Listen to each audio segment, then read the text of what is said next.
Welcome to this latest edition of the Real Deal Podcast. I'm your host, Real Giro Quinn, recording this on a Tuesday as we discuss the world of sports and pop culture. I hope everybody out there is having a great week.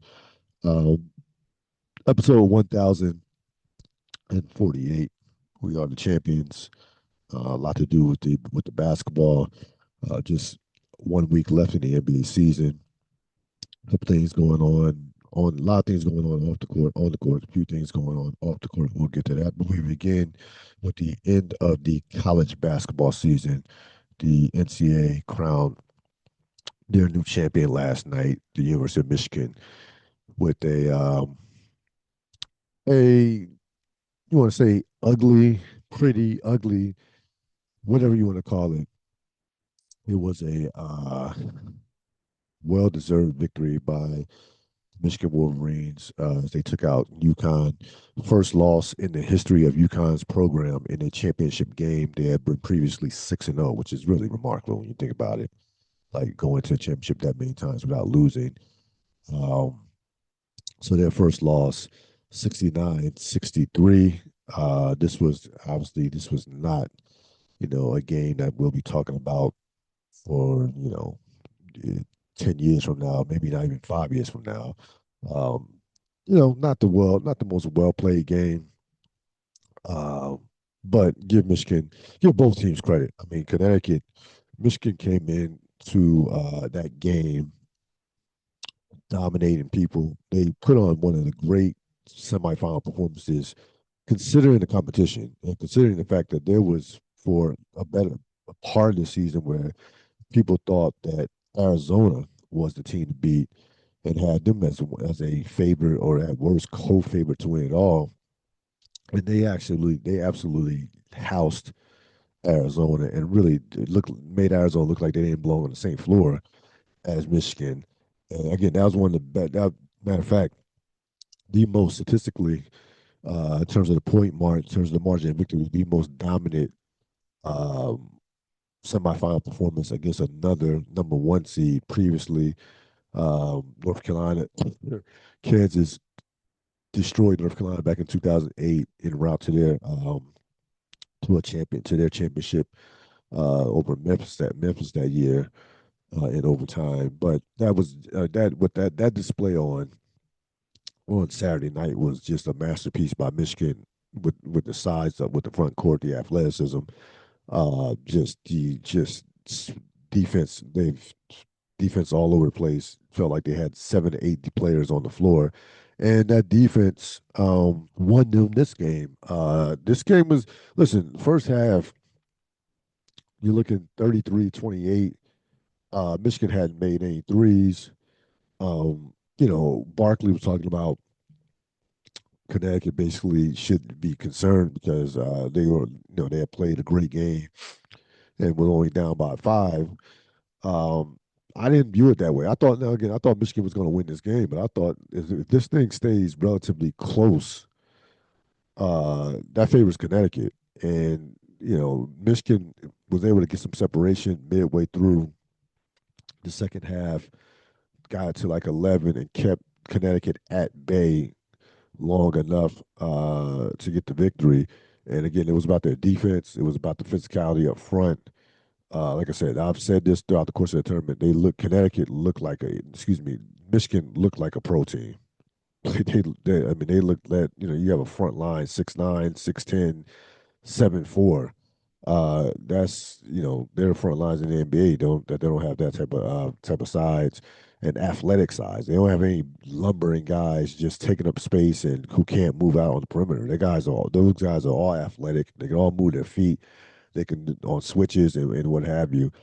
And they deserve to win. They deserve to win the game. They were the better team. They from start to finish really were the best team in college basketball all season long. And listen, the Big Ten right now is running shit in college sports, football and basketball. The last two national championships in football, Ohio State, Indiana in football. And this year, you had the Big Ten, two Final Four teams in the Big Ten. A lot of people think Illinois next year could be possibly a preseason number one. They have they have a unlimited amount of resources as far as NIL money. You have these programs in the Big Ten who have incredible alumni fan bases. We saw that with Indiana football. When they were traveling all over the country from Pasadena to Miami, Florida, to support their team, and then they won the crowd every single time. And Indiana football had the most fans, and these Big Ten universities, Penn State, Michigan, Indiana, Ohio State, they travel and they have large pockets. They have donors, billionaire donors. So this is not an anomaly. This is not like a flash in the pan where you see the Big Ten dominating both sports, and you're going to see the Big Ten for at least the foreseeable future in these Final Fours, in these college football national championship games, competing for championships year in and year out because they have incredible, just incredible resources. And that's what it's about right now when you talk about college sports with the NIL. Obviously, listen, Dustin May did a phenomenal job. 5 transfers. Trust me, it destroyed me last night watching Elliot Cadeau, who we well, North Carolina was decent. Cadeau, I always liked Cadeau. I thought he was a pretty good player. And the guy goes to Michigan and wins a Final Four MVP. So when you see that, when you see Ian Jackson go to St. John's and help a team get to a Sweet 16 and on nearly an Elite Eight when they almost beat Duke, yeah, it's not the greatest. It wasn't the greatest time as for a North Carolina fan last night watching what transpired with Cadeau. We'll get to certainly North Carolina later on in the podcast, but these universities in the Big Ten have ridiculous resources up and down the board. And that's what it's about. It's about you got to have the bag. If you don't have the bag, then what are we talking about? This is what NIL is right now. This is where college football, college basketball, these rosters that get to the Final Four, these rosters that get to the national championship, these rosters, you're not getting to the national championship with a $3 million roster or a $5 million roster. Baseline, your roster better be 10 million. Baseline. So um, like I said, look for a Michigan. It could be Michigan this year. It could be Illinois next year. Um, that's where the Big Ten is at right now. And the Big Ten has the college world, sports world by the balls. That's just all there is to it right now. I don't foresee that changing anytime soon. I was thinking about building a championship team in college basketball this year. You look at Michigan. Um, they take 5 transfers, right? So there have been kind of two common themes that I've noticed the past 5 years in college basketball. Obviously, the the transfer portal, like these transfers, again, every championship team in the last 4 to 5 years has had a contributing transfer that has made a difference. All these teams the last 4 to 5 years have had bigs. You have to have top athletic front courts. That this I really think the small and you look at the NBA right now as well as far as the front courts. You're not the small ball era. I can make a case that the small ball era, as far as competing for championships, you can do it in the regular season. You could change. You could if you want to change pace, want to go to a faster pace. You want to spread defenses out for a period of time, give another team a different look. That's cool. But in terms of if you want to compete for championships in the NBA and college basketball, you better have some front court sides. You better have some sides up front. Um, you better have multiple bigs, not just one. You have to have 2 to 3 bigs, minimum two. You'll look at the NBA playoffs this year, and you'll see all these contending teams have. Most of these contending teams are going to have at least 2 bigs. That's one of the issues that San Antonio could have an issue with because they really only have one legitimate one with Wembanyama. To be honest with you, but most of these teams, in the college game, you have to have multiple bigs, quality bigs at that, in order to compete at a championship level. You go across the board. Look at Florida last year. Look at Connecticut the previous 2 years. Um, Look at Kansas in 2022.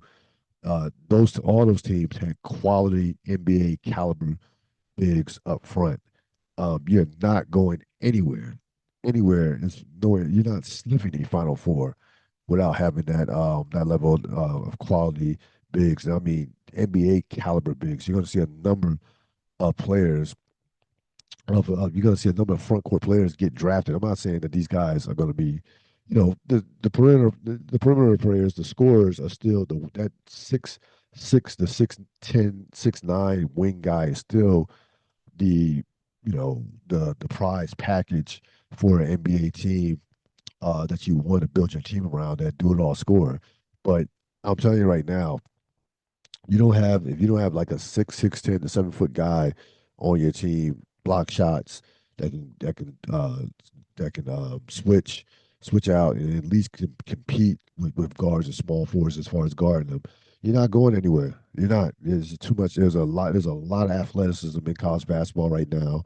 There's a lot of guys that, again, these are not just these guys up in the front court. They're not just guys that are just tall and just taking up space. These guys can move their feet. These guys they switch out blocking shots on the perimeter, contesting shots at the rim protection, the whole nine yards. Even you look at the NBA, even bad teams have quality bigs. I mean, look what Utah has with Walker Kessler now.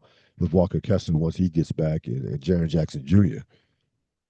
So that's, I mean, that small ball era was nice. We go, especially Golden State had that lineup of depth, but you're not gonna get away with too many lineups where you have a 6'8" center, 6'9" center, or even a 6'7", 6'8", 9" power forward. You get away with a couple lineups but you get away with a couple.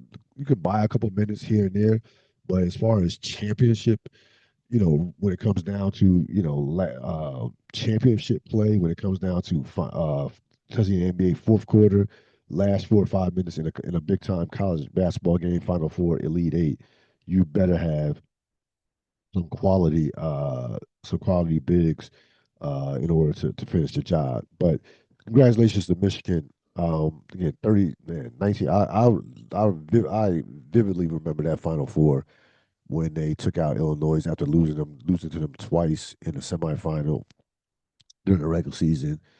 Uh, Beat them in the semifinal by two, and then went up there and not upset, had on a absolute on an absolute phantom call. Bill Robinson did not get fouled. It was one of the worst calls I've ever seen in my life in a Final Four game, in a championship game. Beat Seton Hall 80-79 in overtime. Great college. That was a fantastic college basketball game, championship game. Seton Hall should have won that championship though, because that PJ Carlesimo probably is still hot to this day. But Michigan gets their second championship, and like Michigan, you would have thought, if it almost felt like Michigan had never won a championship before. It had been so long, and Michigan had been like a bridesmaid so many times. I think Michigan coming into that game, that was their eighth championship appearance. Um, they were 1-6 in championship games. Again, they've had some brutal losses in championship games. Fab Five, of course, lost twice. Um, Beeline, who was a great coach for Michigan, had a couple of championship losses against Kansas, and I forgot the other team he lost to recently. So they've been knocking on, of course, the '76 team that lost to Indiana. Bob Knight's perfect season, I believe, in '76.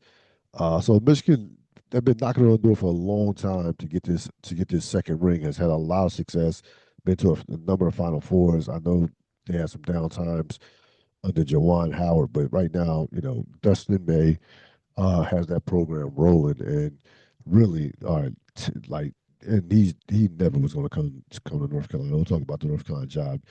Like, why would you, and why with those resources would you ever leave the state? Would you ever leave Michigan? as a college basketball coach. I would not, if I had that job. There's no, I'm not going anywhere for blue blood and for anything else. They can pay you whatever they want to pay you.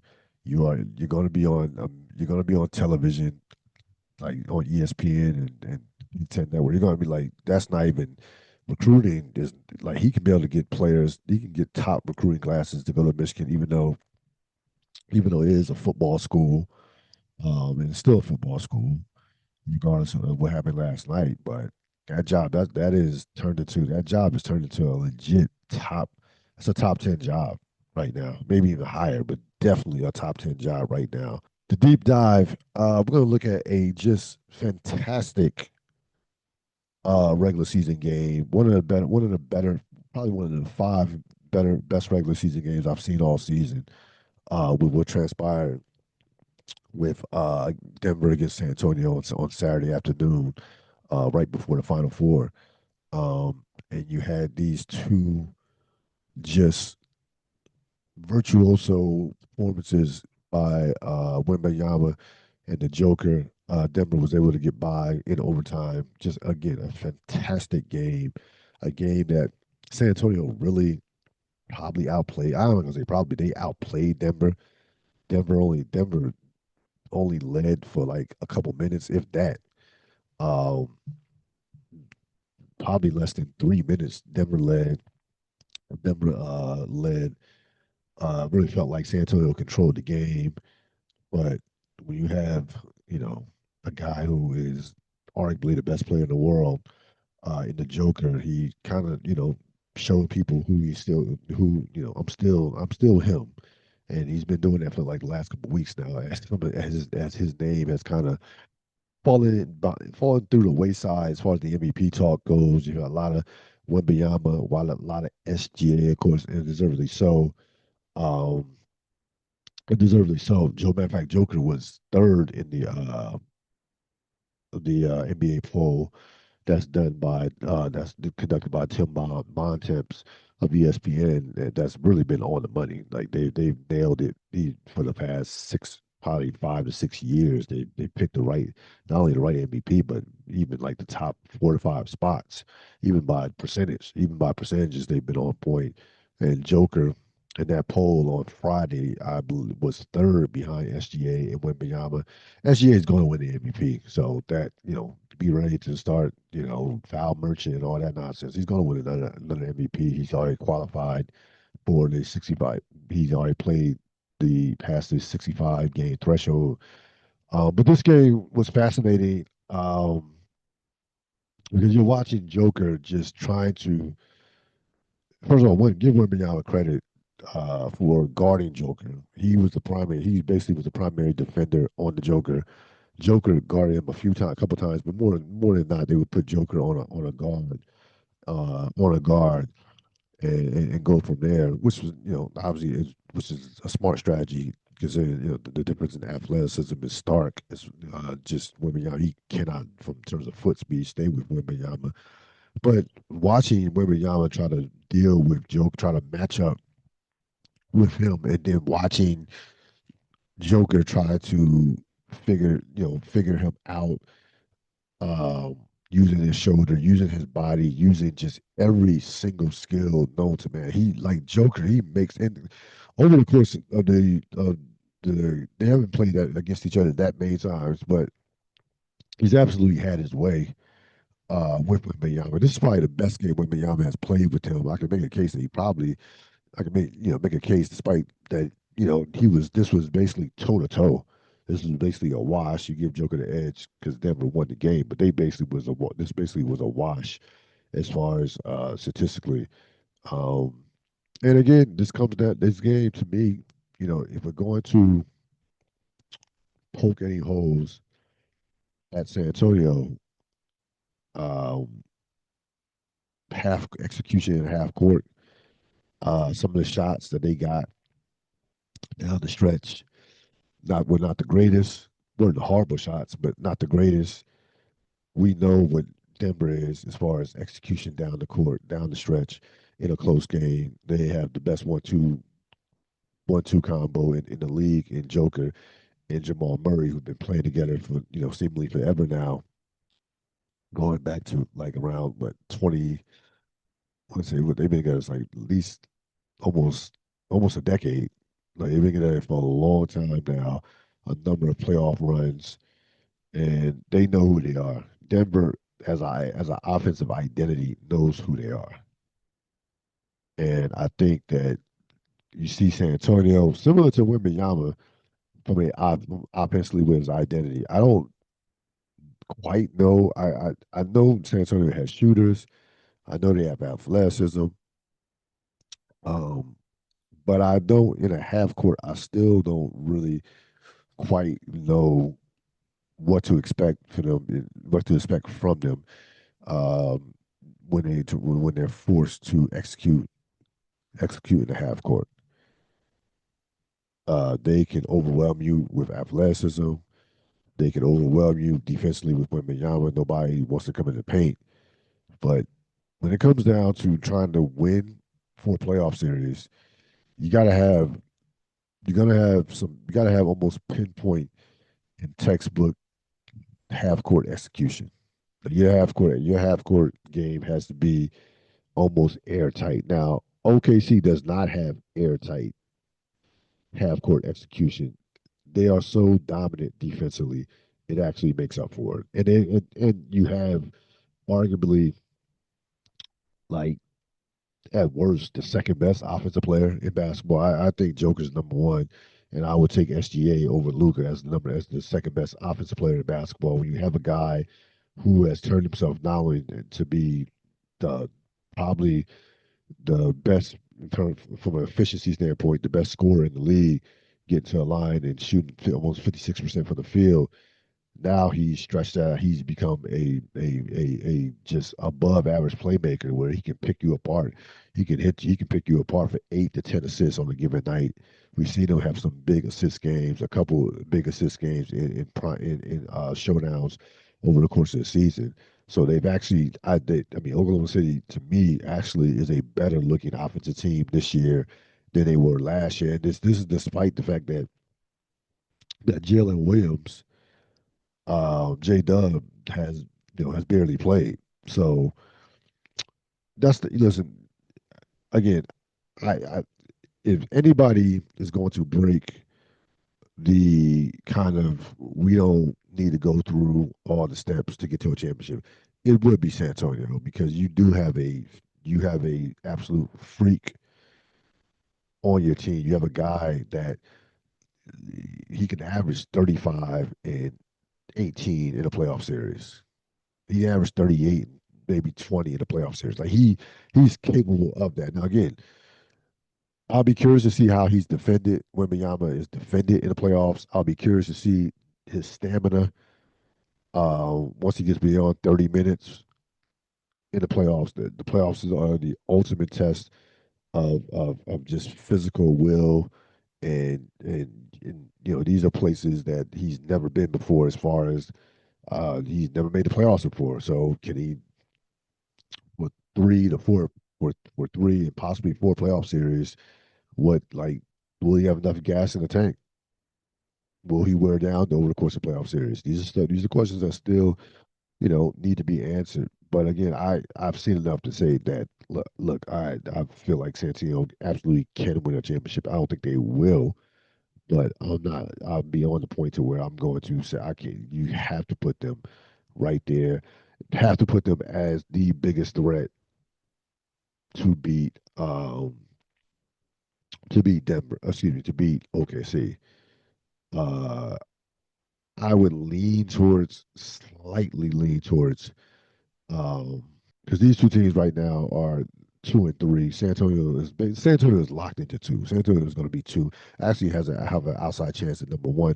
They're still within striking distance of OKC, though they are, I believe. Check the standings right now.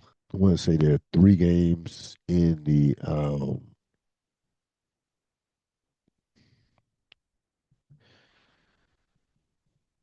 both teams have 3 games to play. So 3 games in the lost column. So that's a lot. 3 games in the lost column. Um, San Antonio has three more games to play. OKC has OKC well, OKC actually has four. So OKC will go back to back tonight at Lakers, at Clippers. So they'll spend basically the week in LA and then have a showdown at Denver on Friday and close the season out in Phoenix. San Antonio has Denver again and much easier schedule. San Antonio has Denver um, and tonight's. San Antonio have Portland, Dallas, and Denver. So I would say I would lean towards. I think Oklahoma City is going to end up getting the number one seed. Of course, Wembanyama is out with the rib contusion. They say that he's going to play more. He's going to play at least one of these games, these next three games, to get that 65 game to reach that 65 game threshold where he will be eligible for the awards. But that's they're leaning towards that. But I think in a series, if these two teams met in a playoff series, regardless of who has home field advantage, I think home court advantage is way more important for San Antonio, considering they're the younger team than it is for Denver. Denver, as the veteran team, I would give Denver a slight edge. I know a lot of people are not in love with Denver's defense, but consider this: Denver has had the majority their defensive rating. You have to almost gauge their defensive rating. They had a number four defensive rating before Aaron Gordon got hurt.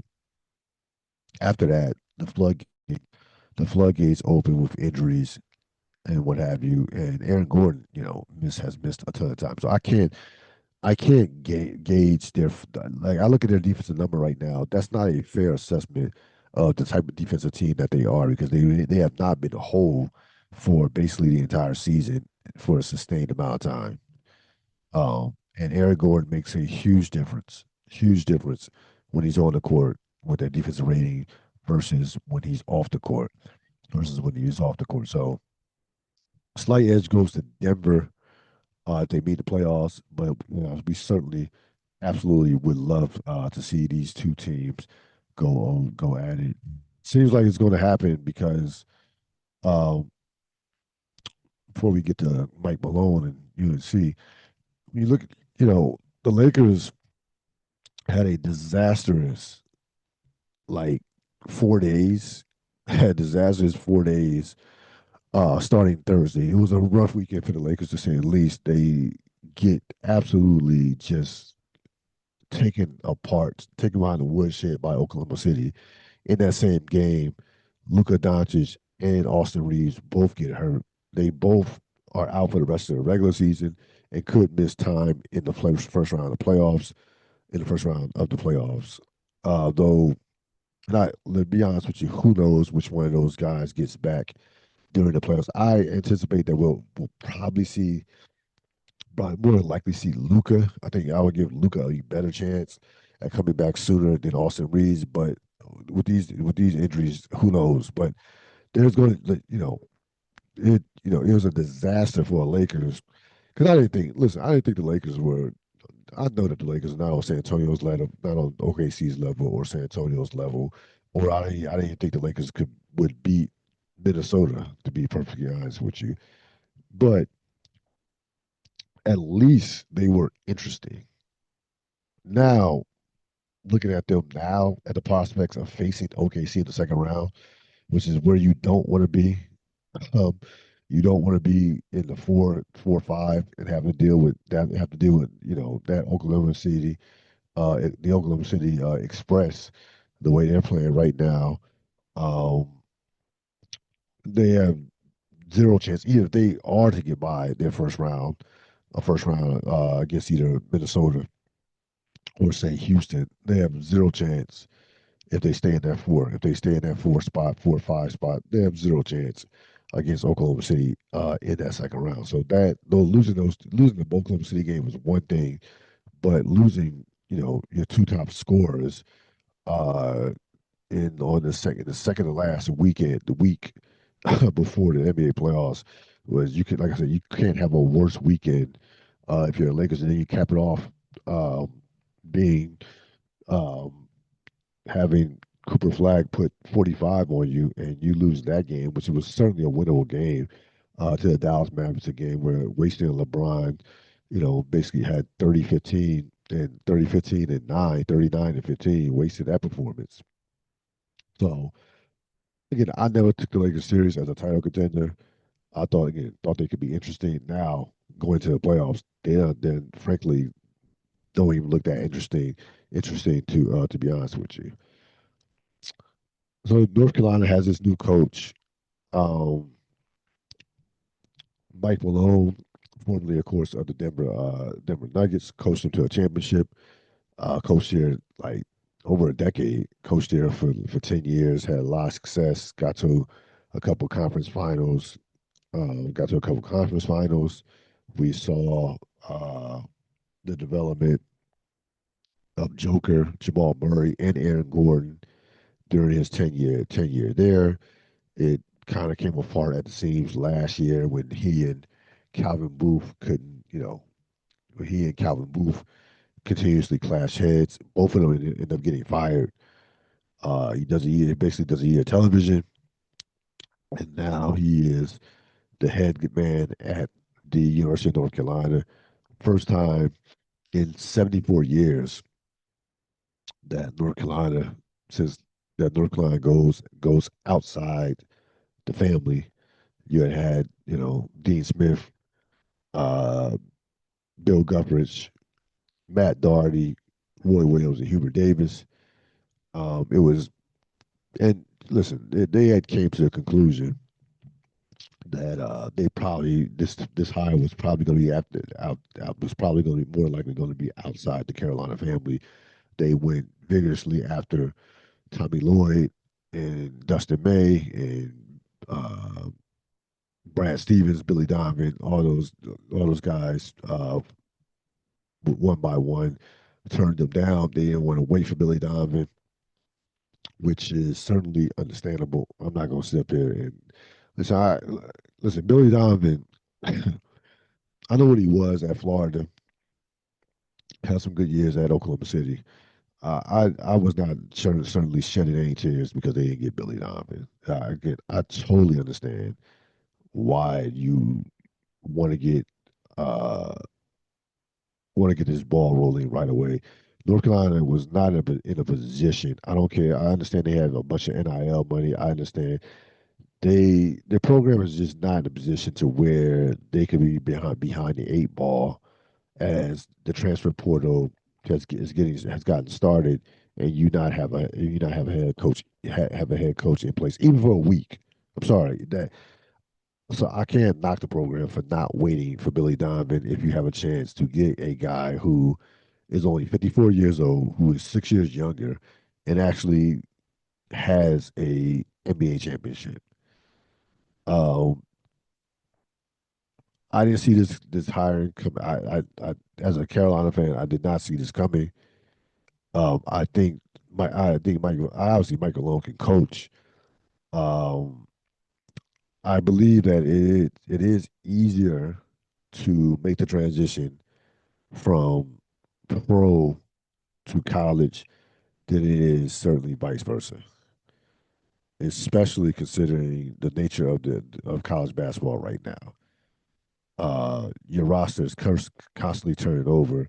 You're dealing with you're dealing with a couple. You're dealing with multiple multimillionaires. Okay, you you know I guess the biggest challenge for Mike Malone is going to be dealing with the transfer portal,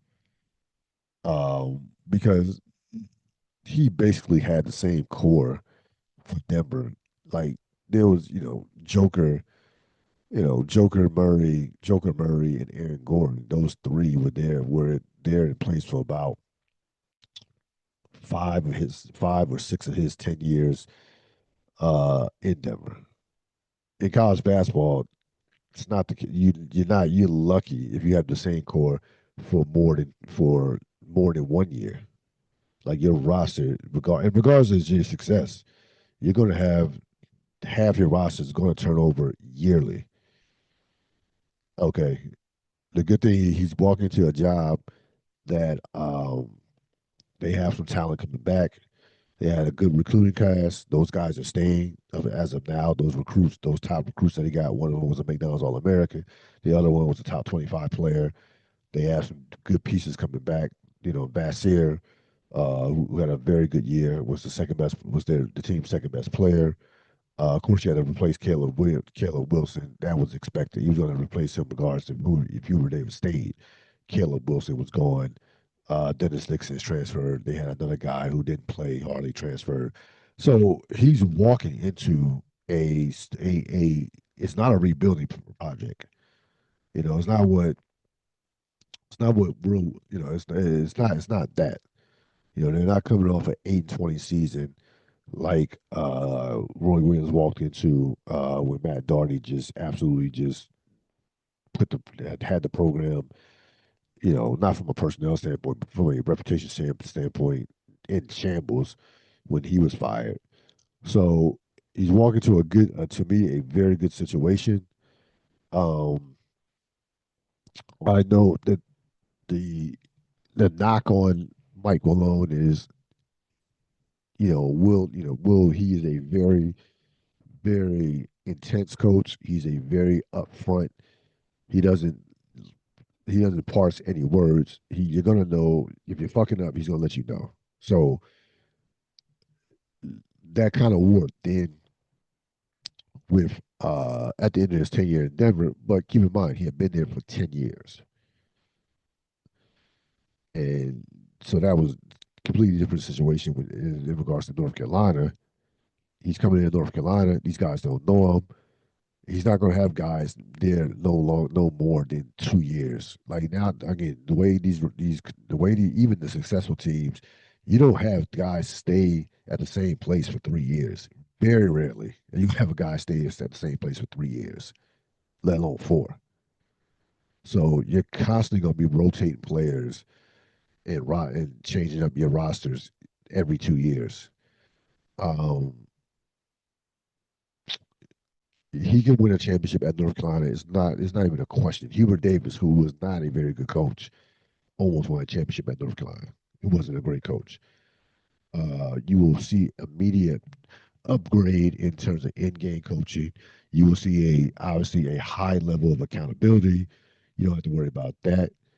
Um, and again, this guy is only 54 years old. He's still relatively young.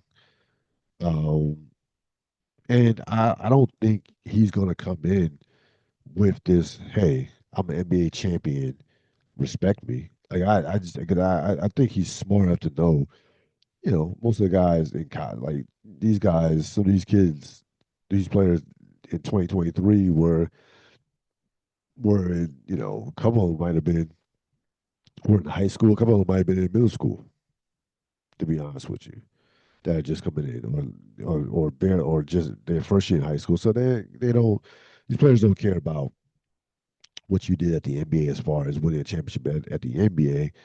Um, I like the hire.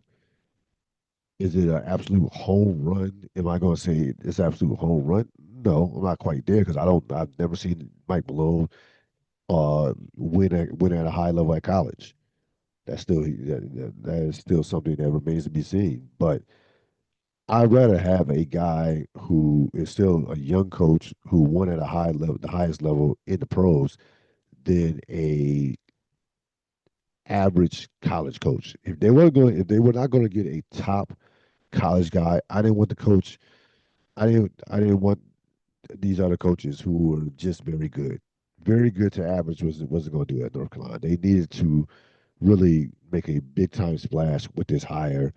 It wasn't like Jerry Stackhouse is not ready to be at North Carolina as a head coach. Maybe in a couple of years, maybe in 4 or 5 years, maybe 3 to 5 years, he'll be ready.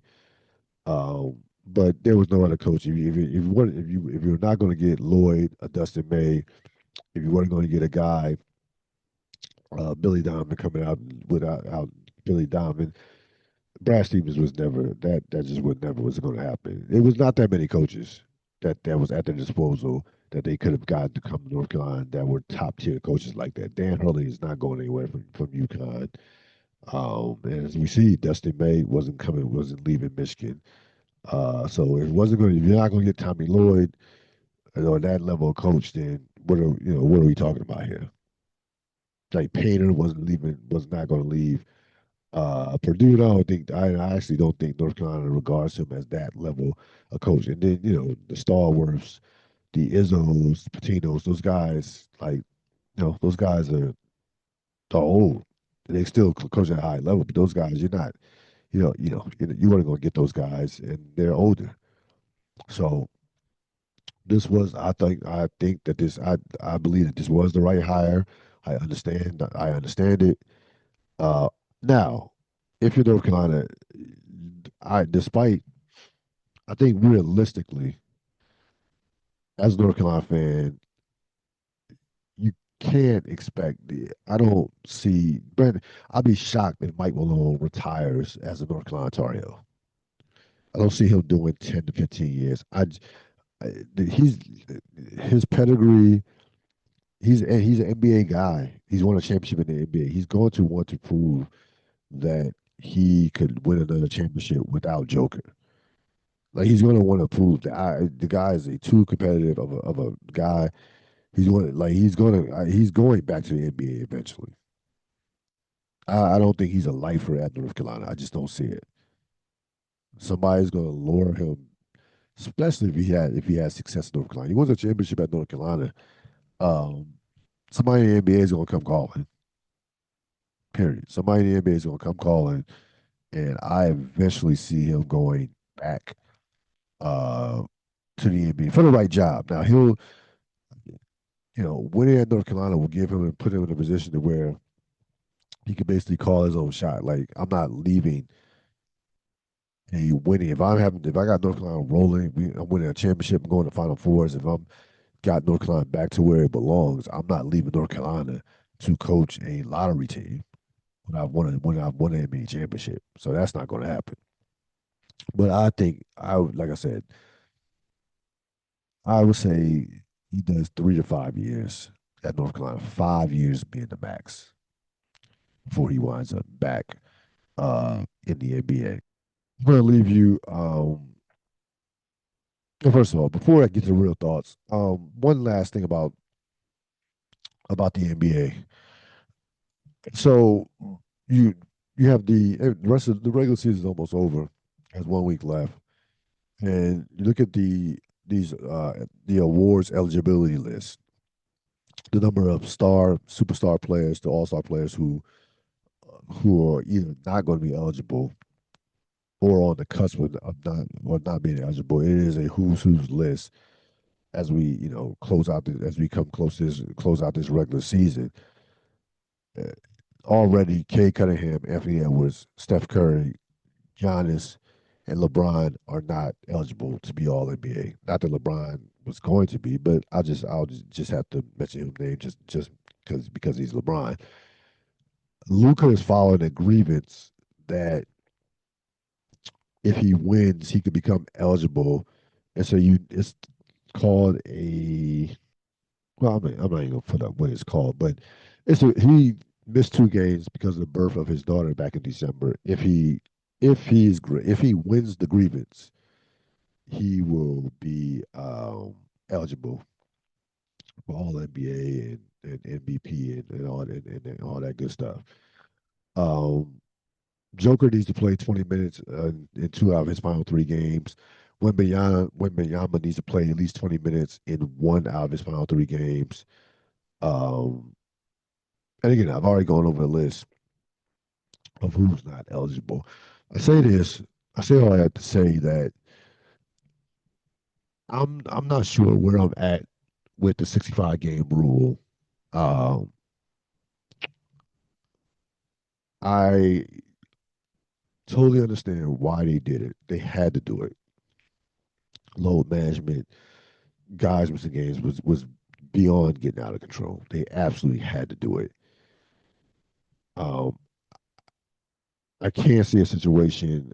Look, a lot of people, if you have a Joker, if you have a situation where Joker or Wembanyama are not all NBA or not eligible for MVP, that's going to that is going to, I'm not going to say taint the awards, but it's not what you want if you're in the NBA as far as your record books and a lot of people. There are some basketball people that absolutely, like myself, who absolutely care about who makes All NBA year by year. It's a big deal, and you got a guy like Wembanyama that's not, and Wembanyama has the most at risk here. He could, if he's not eligible, he will miss out possibly on the MVP, on All NBA defense, and regular All NBA, and defensive player of the year. He has by far the most to lose.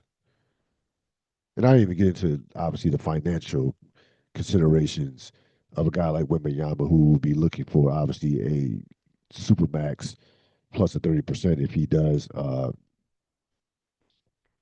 if he does win one of these awards, if he is eligible for one of these particular awards. So I don't like. I'm listen. It's going to take a lot of heat. They're going to be.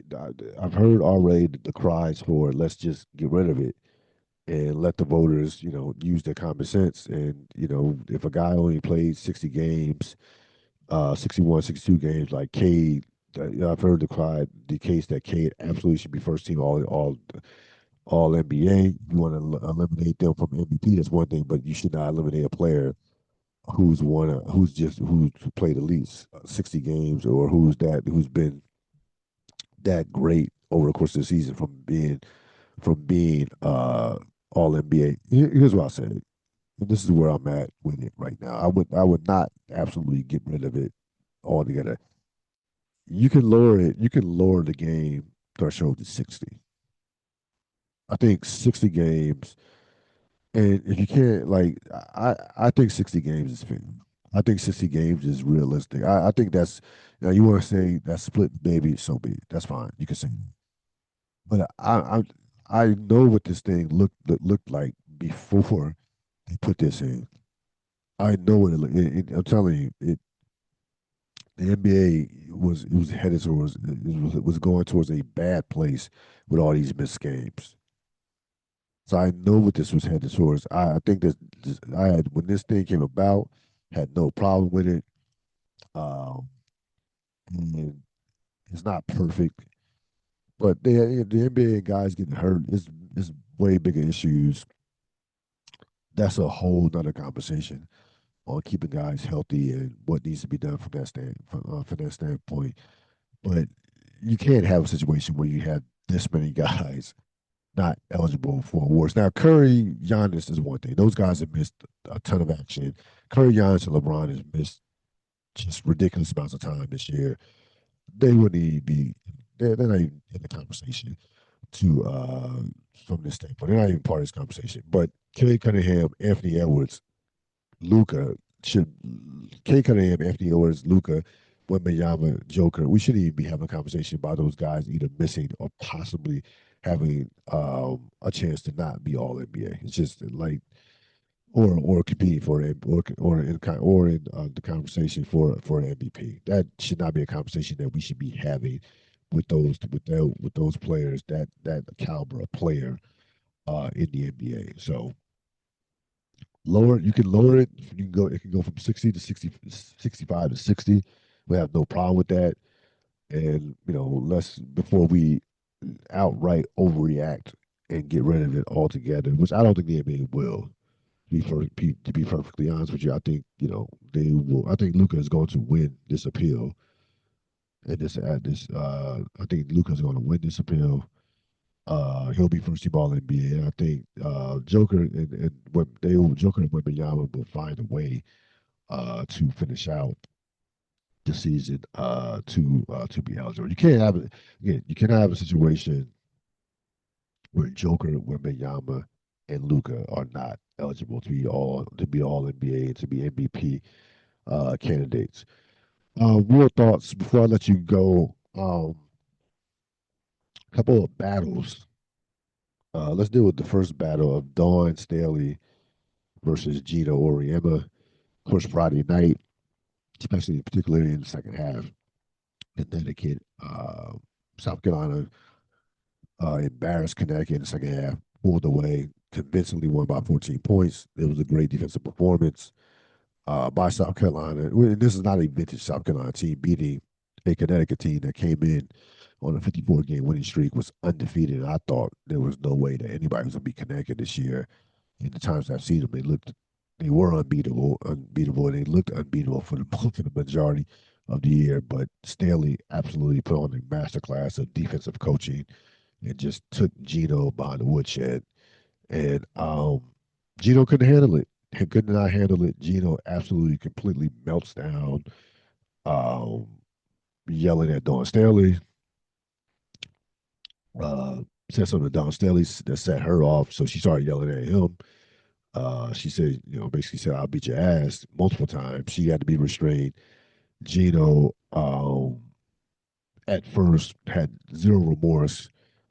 Was apparently annoyed that a pregame handshake didn't take place, or it took her, he had to wait, you know, 3 minutes for a pregame handshake. He's bitching about that. He's bitching about the way that he thought that she was mistreating the officials.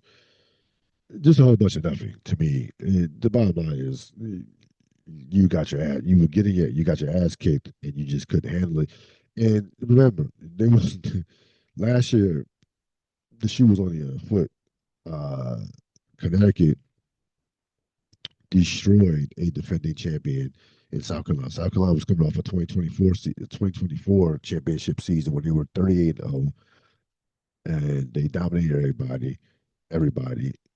Um, and last year, Connecticut denied them of a repeat champion, a repeat championship. Absolutely, man, destroyed South Carolina. And you look at Gino, look at the video. Gino could not wait to hug Dawn Staley.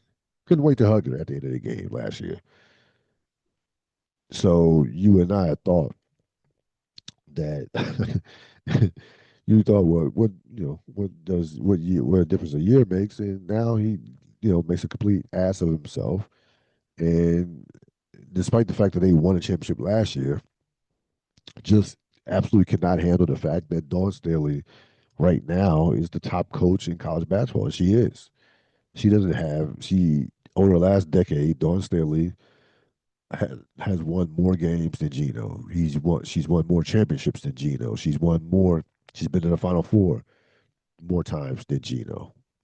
So Gino could not handle the fact that in a decade, this is not a small sample. This is since 2000 and basically since 2017 up to this point. Uh, South Carolina has been the most consistent program. It has been the best program, and again, this is college basketball right now. Women's has had a lot of parity over the last decade. There have been seven different winners. Um, and that Connecticut has had success as well. They've been to a few Final Fours, won two championships. But remember, for this program has 12 championships. They have multiple repeats. They have a three-peat. Um, they have a three-peat that they've done before. So two championships in 10 years for Connecticut is like a drought, to be honest with you. And Gino Moriarty just cannot handle the fact that college basketball no longer runs through Connecticut. It doesn't. They're still a top program. They're still a championship contender, yes, but they are just another great program. They're not the preeminent program.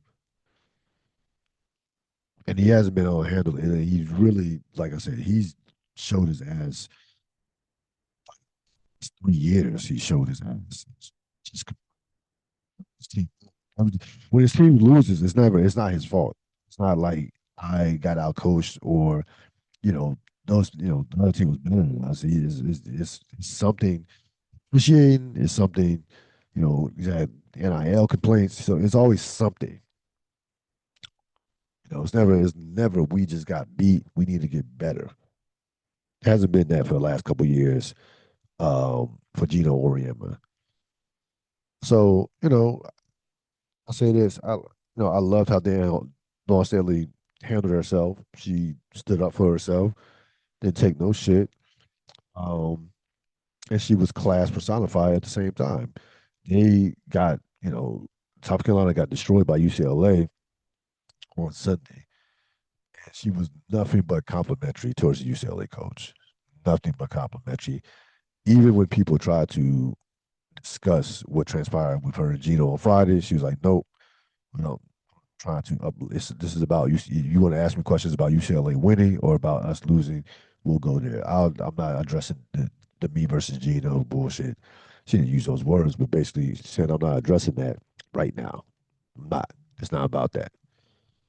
So I love how Dawn Staley absolutely handled herself uh, this weekend. Um, just and again, just ridiculous and just in bad. Just like I was really, it really pissed me off watching that shit on Friday with Gino did. It really bothered me as somebody who respects Dawn Staley, who's been. I mean, I've been watching Dawn Staley. I watched Dawn Staley play in college. I remember her almost basically almost single handedly beating a great Tennessee team in '91 against Pat Summitt in there when Tennessee was the preeminent program. And see, I think that game went to overtime. Why, she's a gold medalist. She's obviously an all time. She's become an all time great coach. She's obviously a Hall of Fame player. I mean, Dawn Staley is women's basketball. Is basketball royalty. She deserves respect. Period. Point blank. So, just to see her blatantly disrespected by Gino Oriema, the way you can be competitors. I know Summit and Gino didn't get along, uh, and what have you. It's one thing to compete for championships and just not giving an inch from that standpoint. It's another thing to be a grown man and to approach a woman the way he approached her. Uh, that if you're a brother of Dawn Staley, if you Dawn Staley's if you're any male figure in Dawn Staley's life, family member, close friend, you saw that you want to beat the shit out of Gio Auriemma for you wanted to beat the shit out of Gio Auriemma on Friday. The way he just his disposition and his body language towards her, because it went beyond disrespect in terms of the complaint about the officials or the handshake. It was like you as a man can't speak to a woman like that. Shouldn't and can't speak to a woman like that. So she handled it as well as you can possibly handle it. Um, listen, this is all about can I this is all about the fact that he's not at the top of college basketball anymore. He just he can't handle that shit. He just can't. LeBron versus Memphis, battle number two of this past week. So LeBron James goes on a YouTube golf show called Bob Does Sports, and basically shits on Memphis as a basketball city. Facilities, says the facilities are trash. Basically, facilities aren't any good. They need to not only that the facilities are bad, and he never. This is one of along with Milwaukee, one of his least favorite cities to play in. He says that Memphis doesn't even. They don't even. They shouldn't even have a team. That they should move the team to Nashville. Um, there's of course anybody that knows anything about Memphis knows Memphis is a predominantly black city, and Milwaukee is a predominantly black city. So he basically shit on two predominantly black cities in front of about four white guys. So he took some heat, took some heat from that in terms of the optics. There were people that defended LeBron saying it was not a big deal. Other NBA players have complained about Memphis and the facilities and the hotels and what have you, the crime and things of that nature. Here's what I'll say about that, and this is what bothered me about this entire situation. every conversation, every thought that goes through your head is not meant to be for public consumption. Um, LeBron James, listen, I don't believe LeBron James dislikes black people. I don't believe LeBron James doesn't care about black people. I'm not here to tell LeBron James how to feel.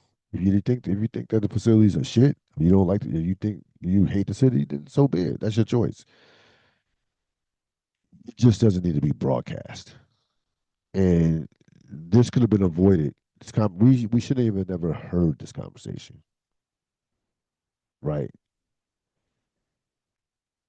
That podcast that LeBron went on had has 1.4 million, almost 1.4 million subscribers.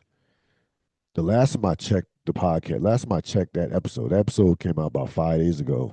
I think on a was it last Thursday, Wednesday or Thursday? I want to say Wednesday. Before I did it came on, before I started recording, it had done 2.6 million views. And I bring that up to say that you knew you knew when you made those statements that this was going to be broadcast, that this was going to reach hundreds of thousands, if not millions of people. LeBron James is a very highly intelligent guy, businessman, basketball genius. He's very calculated in terms of the words he uses. He chooses his words as carefully as you could possibly choose them. So he just doesn't spout out shit just because. So this was clearly intentional. He clearly meant this, and clearly didn't give a shit about the fact that who or what it would impact or offend. Um, again, I'm not asking someone to like filter every single thought that comes to mind. Like you should be able to have conversations that are just not for the public, that are not for social media, etc. There are things that there are things that I've said or thoughts that come through my mind that are just not that are not for you guys as an audience, that are just not going to say at work. They're not going to say uh, they're text messages that people will never see. They're not for public consumption. Okay, so don't even put that pressure on yourself to want to have to filter. If you to me, if you can talk your shit, we should like I said, we should have never heard that statement. We should never heard that statement. And by the way, if you want to just if you just want to just say, hey, I don't like the Memphis as a 41-year-old man who, your joints ache. I don't like the hotels. It's not the facilities are not up to par as far as whatever. Draymond Green said they, no hot tub and stuff that treatment for the athletes. That's actually understandable. That's a legit complaint. Um, Considering how difficult the 82 game season could be, and the aches and bumps and bruises that you go through. That's a absolute legit complaint. But then you take it to a point where it goes beyond basketball when you say that this team that they should move to Nashville. Because now that's shitting on the city as a whole. Now you're taking commerce and you're taking money out of the city. You're affecting jobs. You're affecting lives. The Memphis Grizzlies fans love the Memphis Grizzlies. I know they've had a couple down years, but when they're decent to good, that fan base is passionate. They love their team. They put money. The team generates money for the overall economy in Memphis. Memphis has enough issues, um, just educationally with what's going on in government. Crime actually is down 44%. I did look that up. Crime in Memphis is down 44%. So you know, that's a positive. But they have enough issues in the city as a whole to have their backs publicly kicked in by LeBron James or any other NBA player. To be perfectly honest with you, and again, not that I'm a not that when I criticize an athlete, criticize LeBron James, I can criticize you, but I can also help you out with a solution. If you don't, if the hotels are so bad in Memphis, there's a thing called an Airbnb, and I actually looked this up, right? Actually looked this up. There's an Airbnb in Memphis, right? This is for LeBron or any other NBA player that don't want to fuck with the hotels. I saw this. I looked it up myself on Verbo. It is 4 bathrooms, 5 bedrooms, sleeps 14, 5,000 square feet. Now pricey, $1,439 a night, but hey, these franchises, these franchises are $1 billion franchises. These television money's out the ass. They send it to your owner. Your owner can flip that bill. Your owner can flip that bill. That's not a big deal. Kitchen, dryer, pool. Okay, you have a sauna, a gym, a heated pool. Okay, LeBron loves his golf now. Galloway Golf Course, 3 minutes. It's a 3 minute drive. University of Memphis, where practice facilities, 4 minute drive.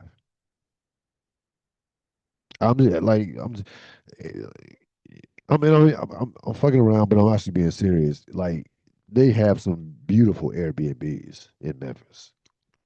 You don't have to stay. You actually don't have to stay in the hotels. You can actually talk to your organizations and talk to your people who make those arrangements to go to the front office and be like, yo, these can we do the Airbnb? Is Airbnb as a possibility? Could that be an option? And if you don't want to stay, if you really don't want to stay in hotels, then come out of pocket. You can come out of pocket. The average NBA player makes average NBA player is making like $12 million a year. The average NBA player is making $12 million a year. So, uh, no, excuse me. Average NBA player is making $10 million a year. Let me get that right. But certain things, the bottom line is certain things are not for public consumption. Everything that's things that there's certain things that go through your mind that just should not be broadcast or tweeted or posted on Instagram. And this, to me, this was one of these things. That's going to wrap it up for this latest edition of the Real Deal Podcast. Enjoy your evening. Enjoy the rest of your week. I will see you next time. So long.